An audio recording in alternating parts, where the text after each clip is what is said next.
Hi everybody. The winter wind blew sharply through the capital of America.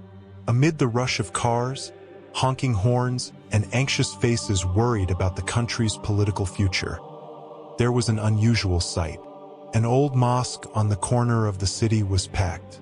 Worshippers stood shoulder to shoulder, spilling out onto the sidewalk. Among them were not just Arab faces or the dark-skinned features of immigrants. There were white faces, blue eyes, and blonde hair. There were soldiers, students, even a former pastor. They had all come for Friday prayers. In an era when Donald Trump held power and his rhetoric shook the world, Islam was quietly rising in the heart of America. While the media focused on politics, economic crisis, and the threat of Muslim immigrants, the reality on the ground told a different story. Mosques were becoming more crowded. Dawah centers were running out of printed Qurans. Requests for introductory Islam classes had surged by up to 300%. At first, I just wanted to prove that Islam was dangerous, said Emily Stone, a former hardline Trump supporter from Texas.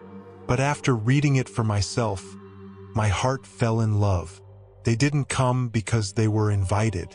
They didn't convert to Islam because of propaganda. They came because they were fed up with lies, fed up with politics of hate, fed up with leaders who divide rather than unite. And in their search, they found something they had long been missing: calm truth, peaceful Islam. Amid the uproar of protests against the Muslim ban, a shocking scene unfolded outside JFK Airport. A young white man stood holding a sign that read, "Trump made me read the Quran, and now I'm a Muslim." His name is Zachary Reynolds. He was once active on far-right online forums. Today, he volunteers in street dawah, handing out free Qurans on the streets of Manhattan. When Donald Trump began lighting up the political stage with sharp rhetoric, "Islam hates us. We need to shut down mosques. Ban them all until we figure out what's going on," he thought Muslims would cower. But the reality? Americans became curious, and that curiosity, for thousands, turned into a spiritual journey like nothing they'd ever experienced before. A report from the Islamic Society of North America, ISNA, states, more than 250,000 Americans embraced Islam during Trump's presidency. In Detroit, the number of new converts doubled. In Chicago, mosques had to hold weekly Islam 101 sessions. In Texas, even churches began inviting imams to speak to their congregations, because many of their members were secretly taking the shahada. Trump scared us, but Islam brought peace. Sophia Daniels, former Protestant religion teacher. I joined the protest against the Muslim ban. That night, I Googled "What is Islam?" and never looked back. James Carter, Harvard law student. The political boomerang had truly happened. Trump tried to build walls, but Allah opened hearts. Trump banned, but Islam spread. Trump sowed hatred, but Islam grew love.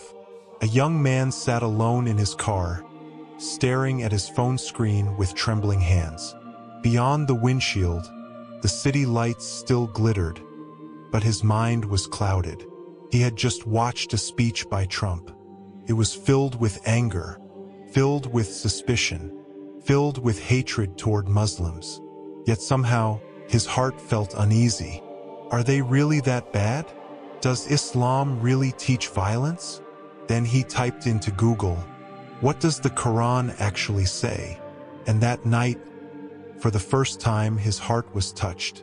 Stories like his are not unique.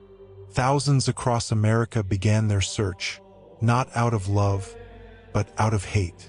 But as they explored Islam for themselves, without media filters, without political narratives, they found something they had been missing all along: calm, peace, and truth.